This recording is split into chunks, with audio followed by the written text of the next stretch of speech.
내가 그들에게 영생을 주노니 영원히 멸망하지 아니할 것이요 또 그들을 내 손에서 빼앗을 자가 없느니라. 그들을 주신 내 아버지는 만물보다 크심에 아무도 아버지 손에서 빼앗을 수 없느니라.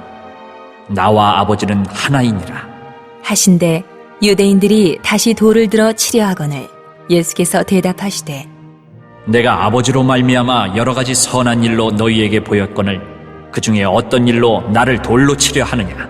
유대인들이 대답하되 선한 일로 말미암아 우리가 너를 돌로 치려는 것이 아니라 신성모독으로 인함이니 네가 사람이 되어 자칭 하나님이라 함이로라. 예수께서 이르시되 너희 율법에 기록된 바 내가 너희를 신이라 하였노라 하지 아니하였느냐. 성경은 패하지 못하나니 하나님의 말씀을 받은 사람들을 신이라 하셨거든 하물며 아버지께서 거룩하게 하사 세상에 보내신 자가 나는 하나님의 아들이라 하는 것으로 너희가 어찌 신성모독이라 하느냐. 만일 내가 내 아버지의 일을 행하지 아니하거든 나를 믿지 말려니와 내가 행하거든 나를 믿지 아니할지라도 그 일은 믿으라. 그러면 너희가 아버지께서 내 안에 계시고 내가 아버지 안에 있음을 깨달아 알리라. 날씨가 많이 이제 좀 선선해졌습니다. 여러분 이 환절기에 건강하시기를 바랍니다. 이번 주에 태풍이 지나간다는 소식이 있는데 또 피해 없기를 축복합니다. 오늘은 요한복음 35번째 시간 아버지와 나는 하나이니라 라는 그런 제목으로 말씀을 전합니다. 지난번에도 한번 이 그림을 설명을 했습니다.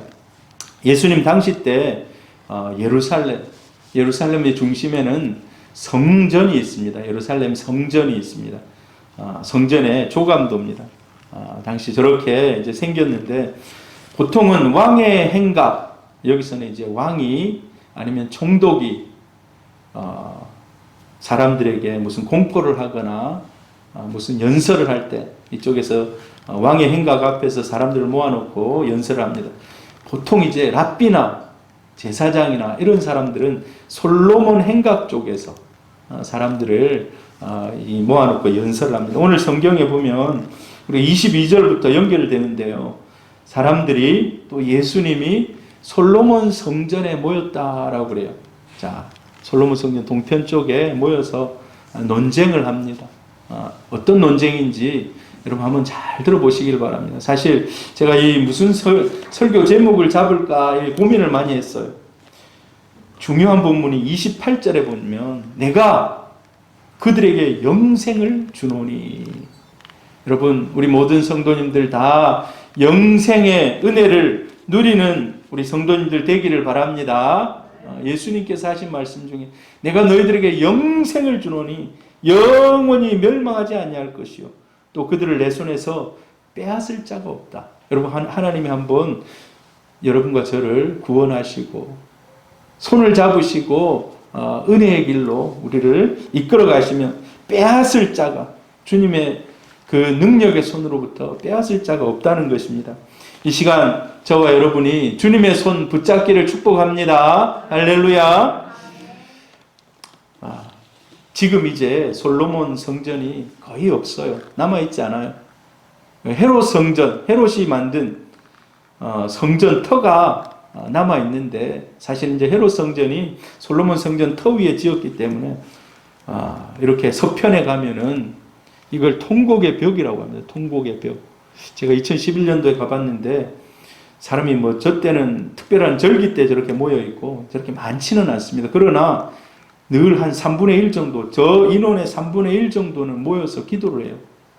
경건한 유대인들은 매일 저 자리에 찾아가가지고 저 성전 뭡니까 기둥이라고 할 수 있는 저 터를 손을 탁 붙잡고 기도합니다. 여러분 저기 가면요 하도 많이 만져가지고 맨질맨질해요. 그냥 돌이 막 거칠거칠한 게 없어요. 맨질맨질해요. 하도 사람들이 손을 얹고 자기 소원을 비는 거예요. 그리고 간절한 소원은 또 종이에 써가지고 저 사이사이에다가 탁 집어넣어요. 아주 거기 가면 하얀 종이들이 꽉 차 있습니다.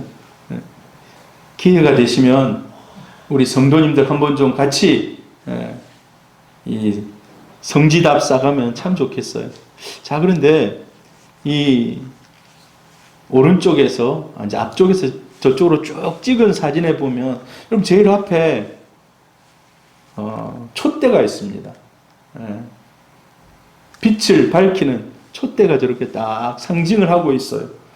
자, 이 촛대가 바로 오늘 우리가 읽지 않았지만은 22절에 보니까 수전절.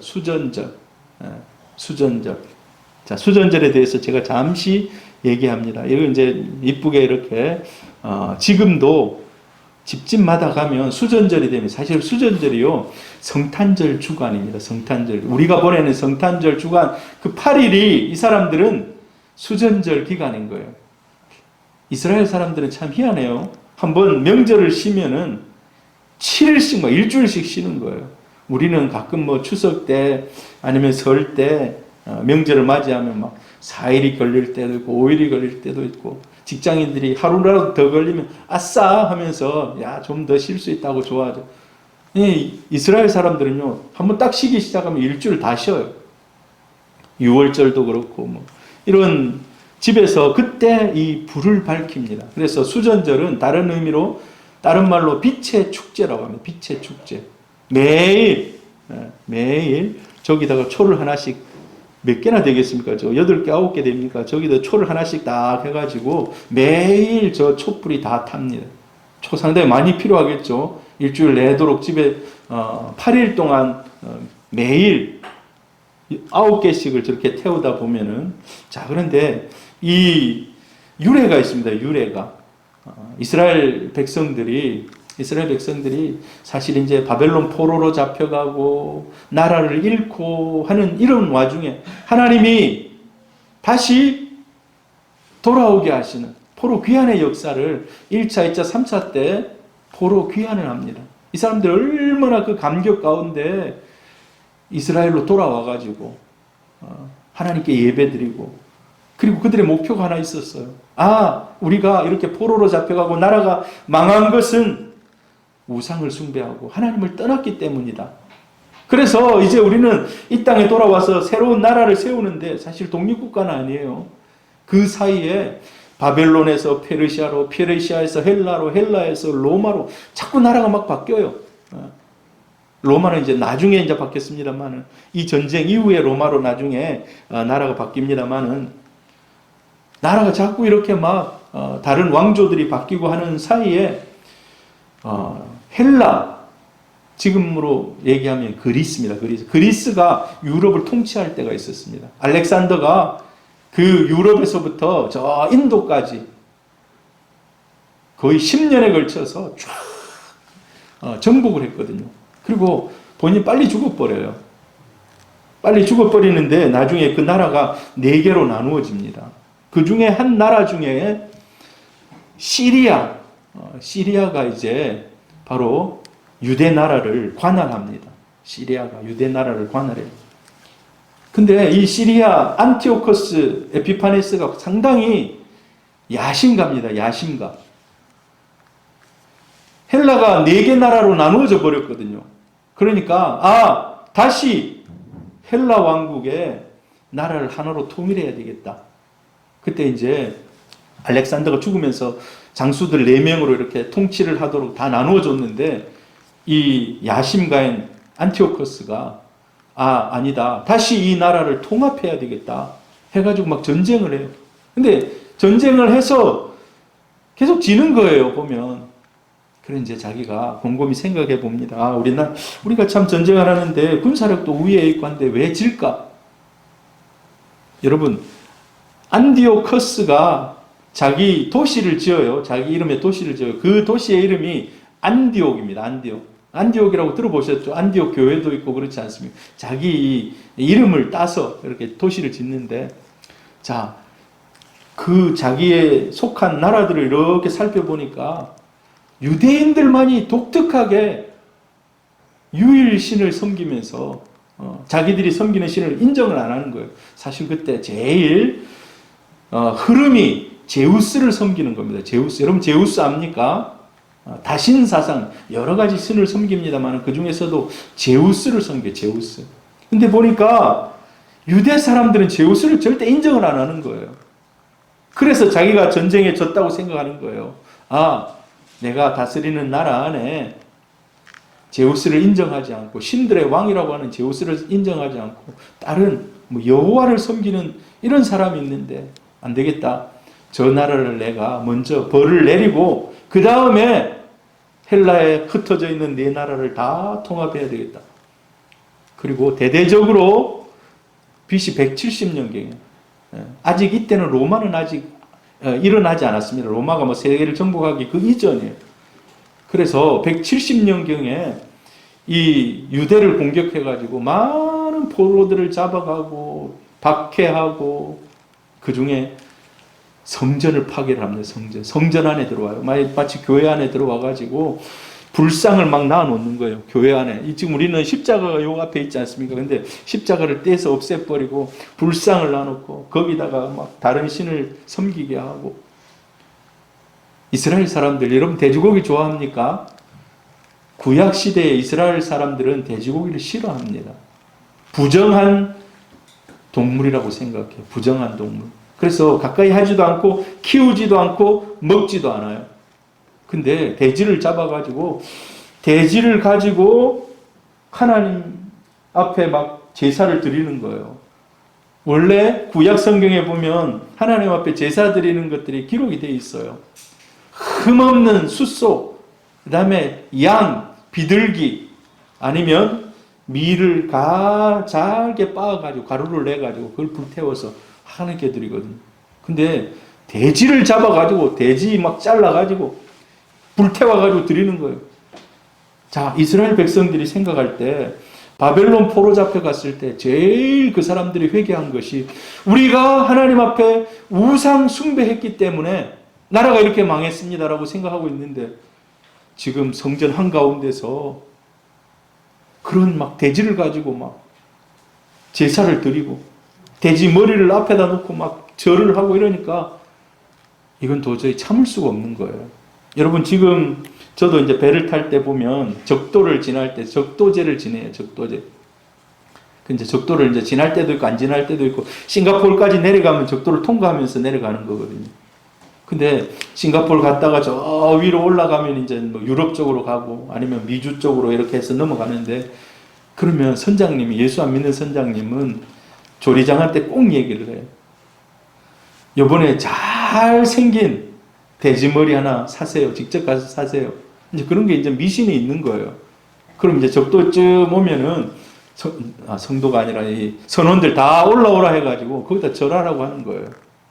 돼지머리 탁 넣고 그 다음에 이제 선장님은 한 10만 원짜리 탁 꽂고 나머지는 다 10,000원짜리 딱 꽂고 뭐 그거 가지고 나중에 맛있는 거 사 먹어요. 이제 그렇지만 그걸 딱 꽂고 거기다 절을 해요. 그게 이제 세상 사람들 마음속에 있는 거예요. 신을 찾는. 자, 근데 이런 일들을 당하면서 아, 이건 아니다. 이건 아니다. 라고 생각하고 이 마카비우스가 자기를 따르는 사람들을 데리고 게릴라 전쟁을 시작해요. 게릴라 전쟁. 그래서 그 전쟁이 5년간 이어집니다. 와, 그런데요, 5년 만에 이 안티오코스 대군이 그냥 패배해서 쫓겨가요. 그리고 나서 거의 100년 정도를 뭡니까? 나라를 회복을 해요. 왕조를 세워요. 왕조를. 자, 근데 이 수전절이 바로 BC 이제 165년, 5년 정도의 전쟁 끝에 독립을 하고 나서 성전을 다시 깨끗이 소재를 합니다. 그 안에 있던 모든 걸 다 버리고 안 좋은 것들을 버리고 깨끗이 하고 하나님 앞에 예배를 드립니다. 그래서 이스라엘 사람들은 이걸 하누카라 그래요. 하누카. 하누카가 바로 봉헌한다라는 뜻이에요. 우리가 헌금 가지고 와서 봉헌의 시간 갖습니다. 이게 하누카거든요. 하누카라고 불러요. 다시 성전을 회복하고 하나님께 예배하는 날을, 이 날을 회복했다는 거예요. 이 굉장히 이스라엘 사람들에게 있어서는 큰 그런 명절인 거예요. 나라를 다시 찾은 그런 명절이라고 할 수가 있습니다. 그래서 이때는 아까 그 빛을 우리가 광복절이라고 하잖아요. 빛을 다시 찾은 날이라고 하잖아요. 이 사람들도 마찬가지예요. 그래서 빛을 탁 켜놓고 이 8일 동안 그렇게 지내는 거예요. 자, 이때에 이제 예수님과 다른 제자들, 또 반대편에 있던 이런 바리새인이나 예수를 경계했던 사람들이 함께 모여가지고 지금 솔로몬 행각에서 지금 논쟁을 하는 것입니다. 어떤 논쟁을 하는가? 24절 읽지는 않았습니다만 앞에 보면 유대인들이 애워싸고 이르되 당신이 언제까지나 우리 마음을 의혹하게 하려 하나이까? 그리스도이면 밝히 말씀하소서. 예수님이 지금 많은 설교를 행하고 막 이러면서 얘기를 하고 또 이 사이에 베드로는 예수님을 향하여서 주는 그리스도시요 살아계신 하나님의 아들이십니다 라고 자기 신앙을 고백하거든요. 아, 그러니까 네가 참 똑바른 고백을 했다 하면서 칭찬하잖아요. 아, 그러면 예수가 이제 그리스도이구나 라고 얘기 막 되고 있는 거예요. 근데 유대인들, 특히 바리새인 이런 사람들이 예수를 둘러싸고 지금 얘기하는 것입니다. 당신이 진짜 그리스도 맞습니까? 밝히 말했어요. 내가 그리스도라고 모든 사람들 앞에서 선포하고 그렇게 얘기하세요. 그때 예수님께서 오늘 이 우리 말씀의 제목인 나는 하나님과 동등된 그런 분이다라고 말씀하시는 것입니다. 당신이 그리스도가 맞습니까?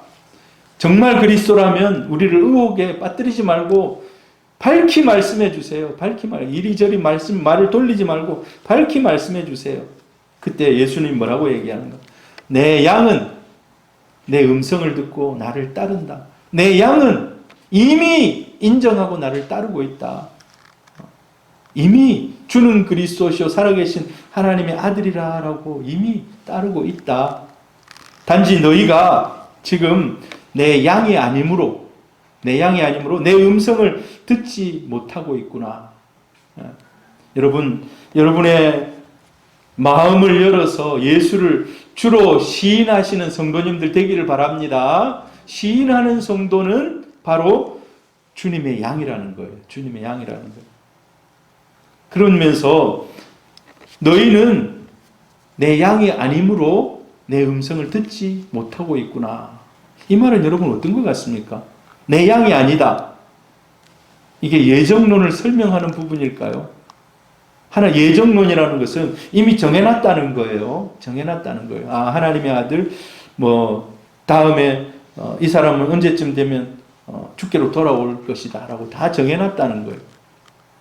근데 너희가 내 양이 아니다 이 말은 너희는 이제 지옥 갈 사람으로 이미 다 예비됐다 이런 말로 들릴 수가 있는데 사실 그게 아니라는 거예요. 너희와 내가 보는 세계가 다르다. 세계관이 다르다라고 얘기하는 것입니다. 너희는 지금 나와 다른 세계, 사실 같이 지금 솔로몬 행각에서 얘기를 나누고 있습니다만은 생각하는 차이가 있다는 거예요. 세계관의 차이가 있다는 거예요. 같은 공간 안에 있지만 추구하는 것이 다르고 바라보는 것이 다르고 서로 문화가 다르고 다르다는 거예요. 예수님은 하늘의 세계를 살았던 분이고 유대인들 지금 특별히 유대인들 여기 유대인이라는 말은 예수를 따르지 않는 반대하는 무리들을 지금 지칭해서 하는 말입니다. 유대인들은 지금 땅의 세계를 살고 있는 거예요. 예수님은 3년 넘는 공생애 동안에 죽음을 넘어선 생명을 주는 일에 지금 집중하고 있는데 유대인들은 죽음에 갇힌 생명이 어떻게 하면 좀 더 편안하고 조금 더 안락한 이런 것들을 지금 추구하고 있는 거예요. 지난주에 우리가 살폈습니다만 예수는 지금 나는 선한 목자로서 너희를 위해서 내 목숨을 바치기로 결정하고 마지막을 향해서 예수님의 인생의 마지막을 향해서 지금 가고 있는 그런 길을 걷고 있는 거예요. 그런데 유대인들은 지금 예수가 혹시나 따르는 사람들도 예수가 많은 기적을 일으키고 많은 놀라운 일들을 행하니까 로마로부터 우리를 구원해내지 않을까? 로마를 무너뜨리지 않을까? 이런 생각하고 있는 거예요. 제2의 마카비우스가 되지 않을까? 로마를 무너뜨리는 이런 꿈을 꾸고 있는 겁니다. 예수님은 율법의 주인으로 살았지만 유대인들은 율법의 종으로 살고 있는, 이 세계관이 완전히 다른 거예요.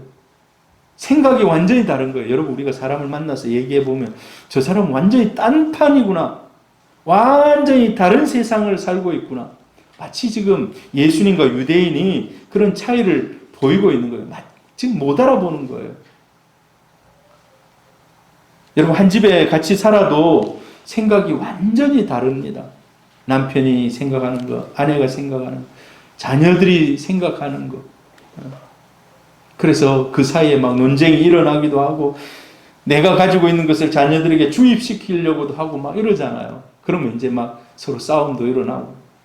여러분, 성경에 보면 요셉이 17세에 애굽의 종으로 팔려갑니다. 17세 같으면 고등학생입니까? 고등학생 때 팔려가요. 그리고 22년 뒤에 형제를 다시 만납니다. 22년 걸려요. 22년. 근데 형들이 살아왔던 삶은요, 목동의 삶이에요. 거기서 양을 치면서 야곱과 함께 그냥 옛날에 자기 조상들이 살아왔던 그 방식으로 살아가고 있어요. 근데 요셉은 이집트에 가가지고 감옥살이를 하다가 나중에는 또 이집트의 총리가 돼가지고 나타났어요. 22년 만에 딱 만났습니다. 딱 22년 만에 만났어요. 같은 형제인데 얼굴을 직시해서 딱 보면 모르겠어요. 22년 만에 얼굴이 완전히 확 바뀌었으면 모를까. 그래도 어느 정도 남아 있을 거예요. 형제니까. 근데 그 앞자리에 딱 앉아 있는 사람이 이집트 말을 하고 있고, 밑에 있는 같은 형님들이 딱 보는 순간 저 동생은 우리 동생 요셉이네라고 바로 생각을 했겠습니까? 형들이? 절대 생각할 수가 없어요. 왜? 너무 다른 세계 가운데 살아왔거든요. 동생이 그 큰 대국 이집트의 총리가 되었다라고 꿈을 꿀 수가 없는 거예요. 여러분 같으면 꿈 꾸겠습니까? 꿈을 꿀 수가 없는 거예요. 마치 우리 아들이 요셉이가 저 미국 가서 미국 대통령이 돼 있는, 만났는데 이게 갑자기 저 요셉이 같이 생겼는데 이거는 꿈인지 생신지 무슨 대통령이 되어 있어, 이런 착각을 일으키는 거예요. 근데 예수님이 사실 그 유대인들에게 얘기하고 있을 때 유대인들이 지금 그렇게 생각했다는, 무슨 얼토당토 않는 그런 일이 있을 수 있겠냐고. 절대 그들이 예수님을 인정할 수 없는. 근데 예수님이 나와 아버지는 하나다라고 얘기해요. 나와 아버지는 하나다. 여러분, 우리가 삼위일체라고 굉장히 어려운 신학의 그러한 교리 중에 삼위일체 교리가 있습니다. 삼위일체 교리가. 자, 근데 예수님께서 나와 아버지는 하나다라고 얘기해요. 자, 이게 유대인들에게 씨알도 안 먹히는 얘기예요. 유대인들이 생각할 때는. 여러분, 멘붕이 왔다는 말 아십니까? 멘붕이 왔다는 말. 멘붕이. 도저히 이거는 내가 받아들일 수 없는 너무 엄청난 말이라는 거예요. 유대인들이 생각할 때 하나님은 가까이 하기는 너무 먼 당신이에요. 우리가 그 하나님을 섬기고 있지만 하나님은 우리 곁에 오실 수 없는 분이라고 생각하는 거예요. 범접할 수 없는 분. 여러분, 범접할 수 없었기 때문에 예수가 육신을 입고 이 땅에 오신 줄 믿습니다. 우리는 이미 그걸 다 알고 있어요. 그런데 유대인들은 도저히 그걸 이해할 수도 없고 깨달을 수도 없는 거예요. 특별히 십계명에 보면은, 여러분, 여호와 하나님의 이름을 망령되이 일컫지 말라. 일컫다만 망령되게 부르지 말라라고 얘기해요. 여러분, 하나님이라고 여러분 하루에 몇 번이나 부르십니까? 불러보십니까? 여러분, 하나님이라고 자주 부르시기를 바라요. 예수를 자주 부르시기를 바랍니다. 예수를 자주 부르시기를 바라요. 근데 이스라엘 사람들은 하나님의 이름을 안 불러요. 왜 안 부르는가? 망령되게 부를까봐. 그래서 여러분 이제 이런 거는 아마 여러분이 잘 모를 거예요. 예. 뭐 아시겠습니까? 제가 신대원 가니까 이거를 몰라가지고 눈물을 많이 흘렸습니다. 새벽에. 하나님, 제가 이걸 어떻게 하겠습니까? 이 글자를 제가 어떻게 제가 이해를 하면서 공부를 하겠습니까? 근데 신학교 나온 친구들은 이걸 다 읽고 내용을 다 알더라고요. 저는 신대원에 가서 처음 이렇게 이런 글자가 있는 걸 알았거든요. 저 앞에 글자는 야훼입니다. 여호와. 우리가 여호와라고 부르죠. 야훼. 밑에 거는 아도나이입니다. 아도나이. 아도나이. 히브리어.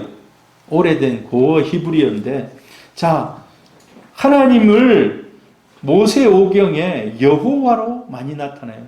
엘로힘도 있고 뭐 여러 가지 있습니다만은 여호와로. 그런데 그 여호와라는 이름을 망령되게 부르지 말라고 하신 거예요. 십계명에. 그래서 이스라엘 사람들이 여호와라는 이름을 안 씁니다. 안 부릅니다. 성경을 읽다가 보면 하나님이 말씀하시되, 그러면 하나님이라고 우리는 읽고 넘어가잖아요. 이스라엘 사람들, 유대인들은 하나님을 안 쓰고 써져 있지만은, 하나님이라 써져 있지만은 뭐라고 부르는가? 아도나이로 불러요. 써놓기는 하나님으로 써져 있는데 읽기는 아도나이로 읽는다. 아도나이. 아도나이의 뜻이 주님입니다. 주님. 주. 로드. 주님이라는 의미입니다.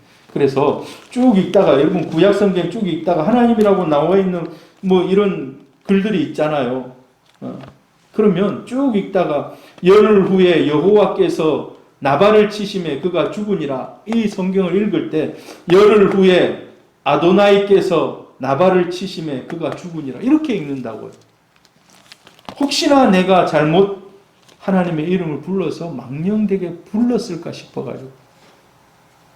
여러분, 우리는 감사할 수 있기를 바랍니다. 이 모든 허물이, 이 모든 담이 예수 그리스도께서 다 깨뜨리신 줄 믿습니다. 예수 그리스도께서 다 깨뜨리셨어요. 이 담을. 근데 예수님께서 하나님의 이름조차도 부르기를 두려워하는 사람들 가운데 예수님이 나타나가지고 짠! 하나님은 나의 아버지다. 여호와는 나의 아버지다라고 얘기를 하고 다니는 거예요. 여러분, 이거는요, 우리는 뭐 많이 들어서 그게 뭔데 이러지만은 이 사람들에게는 혁명적인 말이에요. 혁명적인 말. 하나님이 아버지다. 나의 아버지다. 그리고 오늘 본문에 아버지와 나는 하나다. 나와 아버지는 하나다. 이 말은요, 돌에 맞아 죽어도 12번은 죽을 말이에요. 어떻게 하나님의 이름을 망령되이 부르고 하나님을 자기와 하나라고 할 수 있는가? 정말 이거는 멘탈이 그냥 날아간 거예요.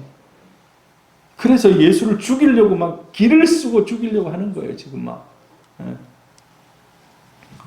10장 31절에 보면 유대인들이 다시 돌을 들어 치려하거늘. 돌을 들어 치려하면 예수님이 논쟁하다가 나중에 도망갑니다. 자리를 뜹니다. 여러분, 그것도 굉장히 지혜로운 방법이에요. 여러분, 계속 싸우다가 최근에 일본도를 가지고 아내를 죽인 그런 사건이 있더라고요. 여러분, 싸움의 자리는 빨리 피하셔야 돼요. 계속 내 주장이 옳다고 예수님께서도 그냥 싸우다가 나중에 그 자리를 피해요. 오늘 성경 읽어보면 그 자리를 피합니다. 그러면서 이제 논쟁을 시작하는데 예수께서 대답하시되 내가 아버지로 말미암아 여러 가지 선한 일로 너희에게 보였거늘 너희들이 왜 또 나를 돌로 치려 하느냐. 내가 너희들을 위해서 나쁜 일을 하지 않고 내가 좋은 일을 하고 이제 11장에 가면 나사로도 살리고 죽은 자도 살리는 이런 선한 일을 하는데 어떤 일로 왜 나를 돌로 치려 하느냐. 그때 유대인들이 대답합니다. 우리가 선한 일로 말미암아 돌로 치려는 것이 아니라 네가 신성 모독하기 때문에 어떻게 네가 사람이 되어가지고 자칭 하나님이라 하느냐. 어떻게 하나님과 하나라고 하느냐. 여러분, 신성모독. 자, 근데 오늘 이 성경에 예수님이 하신 논쟁 중에 하신 대답이 있어요. 대답이.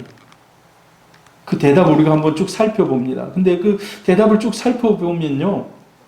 사람의 몸을 입고 이 땅에 오신 예수, 그리고 우리가 예수는 아니지만 하나님의 형상으로서의 지음받은 인간이 얼마나 고귀한 인간인지를 깨닫게 됩니다.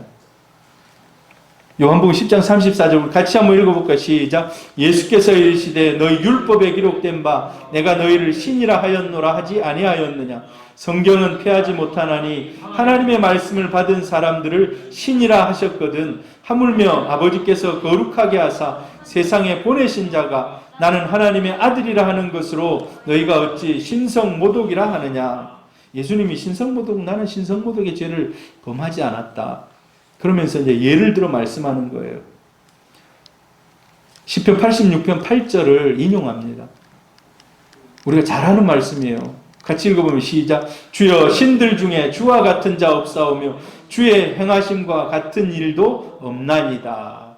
자, 여기서 근데 우리가 이제 착각하고 오해하는 부분이 여기에 나온 신이 우리가 만들어 가지고 다 해놓은 막 이런 신상 뭐 이런 신이 아니고 이 신은 재판관을 얘기해. 재판관. 심판하는 사람. 그래서 그 사람을 신으로 얘기하고 있는 거예요. 주여 재판관들 중에 재판관을 신처럼 떠받드는 이런 중에 주와 같이 공평하고 의롭게 판단하는 사람이 없다. 이 말을 다윗이 이렇게 얘기하는 거예요. 마치 심판하고 무슨 일을 판단하는 사람을 굉장히 높여가지고 신처럼 받드는 이런 것을 지금 다윗이 얘기를 하고 있는 것입니다. 출애굽기 7장 1절 보면 모세가 10가지 재앙을 막 일으킵니다. 10가지 재앙. 10가지 재앙을 일으키는데 내가 거기 가가지고 이런 일을 하면은 그 바로가 믿겠습니까? 안 믿겠습니까? 막 이런 고민을 가지고 가요. 그때 하나님께서 이렇게 얘기하십니다. 마치 이제 이스라엘 사람들이 읽을 때 이렇게 읽어요. 아도나이께서 이렇게 읽는다는 거예요. 아까 제가 얘기했던 것은 여호와께서 모세에게 이르시되 볼지어다 내가 너로 바로에게 신같이 되게 하셨은즉 내 형 아론은 내 대언자가 되리니. 하나님이 모세를 신이라고 이렇게 얘기를 합니다. 구약적인 배경에 사람을 신이라고 부르는 때가 종종 있었던 것을 보게 됩니다. 그리고 모세를 신이라 하고 재판하는 사람을 신이라 하고 예언자들을 하나님의 부름받은 자들, 예언자는 하나님의 말씀을 받아서 선포하는 사람들 아닙니까? 자, 이런 사람들을 다 신이라고 표현했는데, 자, 하나님께로부터 이 땅에 온 하나님이 보내신 아들 예수가 하나님의 아들이라고 말하는 것이 어떻게 신성모독이냐라고 예수님이 지금 반론을 취하고 있는 것입니다. 이 문제는 영원히 해결되지 않아요. 둘 사이에. 해결될 수 있겠습니까? 생각하는 게 완전히 다르다는 거예요. 예수님은 자신을 하나님의 아들로 인식하고 있고 또 그게 진실이고, 근데 유대인은 지금 도저히 그런 인식을 받아들일 수 없는, 어찌 보면은 그냥 평행선을 달리는 거예요. 이게 안 만나져요. 만나질 수 있겠습니까? 영원히 안 만나는 거예요. 이 생각은. 그런데 우리가 지금까지 요한복음을 쭉 살폈습니다. 자, 예수를 주로 믿는 저와 여러분은 이미 이제 예수가 하나님의 아들이라는 것을 인정합니다. 여러분 인정하십니까? 요한복음의 증거들, 지금까지 우리가 살폈던 요한복음에 쭉 보면 예수가 하나님의 아들이라는 증거들이 또 예수가 하나님이라는 증거가 많이 나와요. 아버지께서 아들을 사랑한다. 그래서 만물을 아들에게 주셨다. 아버지께서 행하는 일들을 다 아들에게 보이셨다. 같이 그 사역의 현장에 하나님이 동행했다는 거예요. 예수와. 아들은 아버지께서 행하시는 일을 보지 않고는 아무것도 스스로 행하지 않는다. 오직 아버지께서 행하시는 것을 아버지 같은 방식으로 행한다. 그리고 나는 내 뜻대로 하려 하지 아니하고 나를 보내신 이의 뜻대로 한다. 아버지께서 나에게 심판을 맡기셨다. 그러므로 내 심판은 의롭다. 아버지께서 자기 속에 생명이 있음 같이 아들에게도 생명을 주어 그 속에 있게 하셨다. 나는 아버지께 가르침을 받았다. 나는 항상 아버지께서 기뻐하시는 일을 한다. 나는 스스로 온 게 아니라 하나님께로부터 나와서 왔다. 나는 아버지를 안다. 아버지께서도 나를 아시고 나도 아버지를 안다. 여러분, 이 요한복음의 구절들을 제가 요약해서 여러분들에게 말씀드렸습니다. 뭐를 얘기합니까? 나는 하나님과 특별한 관계가 있다. 예수와 하나님은 특별한, 서로를 깊이 알고 상호 내주한다. 상호 내주한다.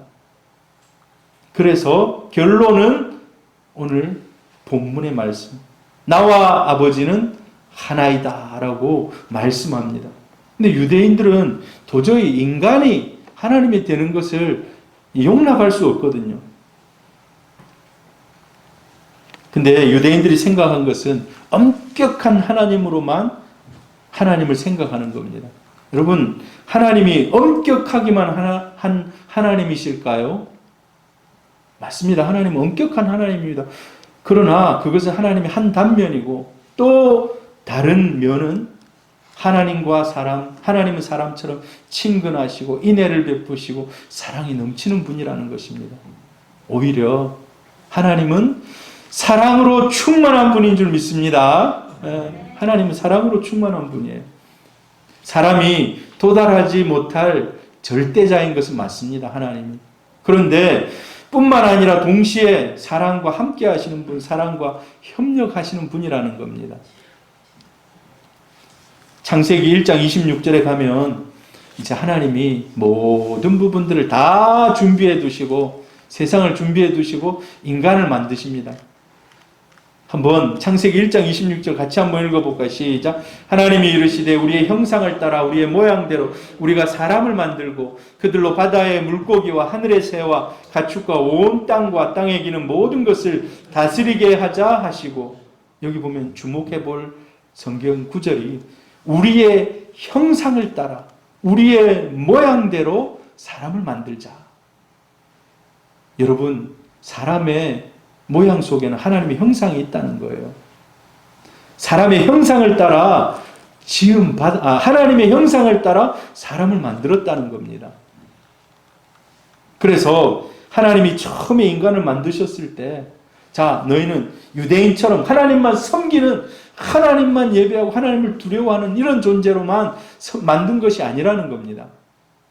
처음 만들었을 때 서로 하나님과 사람 사이에 서로 깊은 인격적인 파트너 부분, 서로 대화를 깊이 주고받는, 마음을 나눌 수 있는, 같은 일을 도모할 수 있는 그런 파트너로 만들었다는 겁니다. 아, 하나님이 사람을 만들 때 파트너로 만들었구나. 파트너로.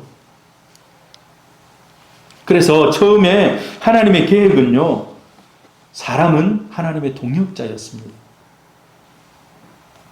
누구의 동역자였다고요? 하나님의 동역자였다는 거예요, 사람을. 그래서 세상을 통치하는 일을 사람에게 맡겨버린 겁니다. 다 만들어 놓고, 자, 지금부터는 너희들이 통치해라. 너희들이 통치해라. 이건 여러분 근데 굉장히 놀라운 일입니다. 하나님이 세상을 만들어 놓고 아담과 하와에게, 자, 지금부터는 이제 너희들이 이것을 통치해라 라고 얘기하는 거예요. 계약을 맺을 때, 성경 하나님과 사람 사이 계약을 맺는 부분들이 가끔 나와요. 여러분, 계약은 동등해야지 맺을 수 있습니다. 근데 하나님이 그만큼 사람을 인정하고 특별한 존재로 생각한다는 것입니다. 여러분, 우리가 연약한 몸을 입고 있습니다만은, 그러나 많은 형상이 다 우리 안에 파괴되고 그래서 그렇지, 처음에 하나님이 우리를 만들 때는 하나님이 우리를 파트너로, 동역자로, 내가 너에게 그 일을 다 맡길 테니까 네가 그 일을 해라 할 정도로 우리는 하나님의 형상을 가지고 태어난 인간입니다. 그런데 그 인간의 형상이 시대를 흘러오면서 다 파괴되고 없어지고 사라졌습니다. 그런데 이 인간의 온전한 모습을 회복하신 그분이 한 분 계시다는 것입니다. 그럼 그분이 누구일까요? 바로 예수 그리스도인 줄 믿습니다. 모든 무너졌던 인간의 형상이 그분 안에서 육신의 몸을 입고 오신 예수 안에서 온전히 회복이 되었다는 것입니다. 그래서 이 형상이 온전히 회복된 예수 안에 성자 하나님이 함께 하시는 것입니다. 그 형상 안에, 완전히 회복된 그 형상 안에. 그래서 사람은 흙으로 빚어진 피조물이지만 동시에 하나님의 형상을 가진 존재, 하나님의 영광이 집약된 존재였습니다. 온 세상을 다스리는 하나님 같은 통치자. 인간은 그렇기 때문에 여러분, 인간이 존엄한 겁니다. 인간이 존엄한 거예요. 여러분, 인간은 목적으로만 존재해야 됩니다. 인간을 수단으로 여기고 대상으로 취급하고 인간을 개돼지로 취급하는 그런 사람들도 있어요. 이게 바로 신성을 못 오가는 거예요. 신성을 못 오가는 거예요. 예수님이 하나님의 아들이라고 말하는 것이 신성 모독이 아니고 동료 인간을 수단으로 여기고 통치 대상으로 여기는 것이 진짜 신성 모독이라는 겁니다. 그만큼 사람은 존귀하다는 거예요. 존귀하다는 거예요. 여러분, 길거리에 거지가 있고 길거리에 막 구걸하는 사람이 있고, 그렇지만 그 사람들도 원래는 존귀한 사람들이었습니다. 존귀한 사람들. 여러분, 우리 사랑하는 성도님들, 사람을 보는 시각이 달라질 수 있기를 바랍니다. 여러분, 근데 우리가 이 땅에 사는 동안에 우리는 이 모습을 다 회복하지 못합니다. 그런데 놀라운 것은 회복되는 순간이 있다는 겁니다. 회복되는 순간이. 언제 회복이 되겠습니까? 주님 앞에 서는 그 순간에. 요한계시록에 보면은요, 요한계시록에 보면 그 모습이 회복이 되어요. 우리가 천사를 보면, 야, 천사가 참 사람보다 대단하다고 생각할 수가 있어요. 그러나 사람은요, 사실 천사보다 더 나은 존재로 만들었습니다. 만들 땐. 그 모습이 언젠가 다시는 회복이 됩니다. 할렐루야. 주님 안에서, 십자가의 은혜 안에서 회복이 된다는 것입니다. 인간은 하나님을 담고 있는 위대한 존재이고 하나님의 영광이 집약된 찬란한 존재입니다. 그래서 결론이 뭡니까? 인간 안에 어떻게 하나님이 들어올 수 있는가? 예수, 네가 지금 거짓말하고 있다. 네가 미쳤다라고 얘기하지만 사실 예수는 회복된 인간 1호라고 할 수가 있어요. 그래서 그 예수 안에, 예수라는 인간은, 여기 보면 인간은 하나님이 인간이 되어도 하나님의 영광에 누가 되지 않는다. 이 말은 예수를 향해서 할 수 있는 말입니다. 인간이 하나님이 되어도 하나님의 이름에 신성모독이 되지 않는 존재, 그 존재가 바로 예수 그리스도인 줄 믿습니다.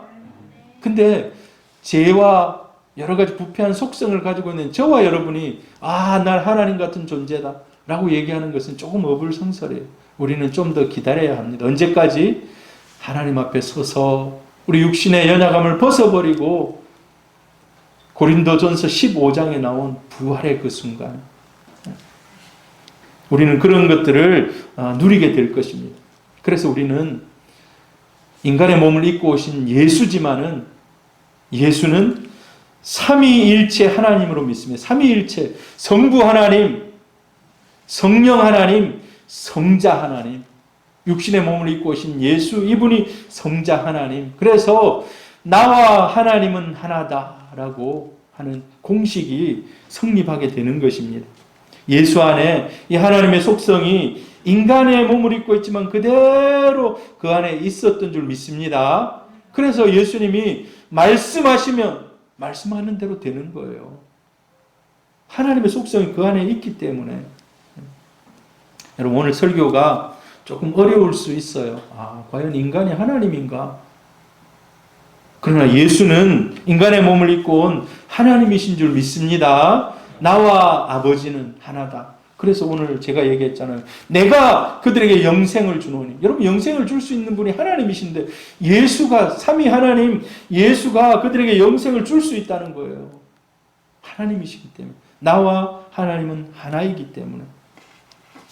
여러분, 예수님은 우리가 부패한 몸을 입고 있지만 인간이 그런 존귀한 인생으로 다시 회복되기를 원하는 줄 믿습니다. 그러기 위해서 예수님이 이 땅에 오셨고 죽으셨고 부활하셨습니다.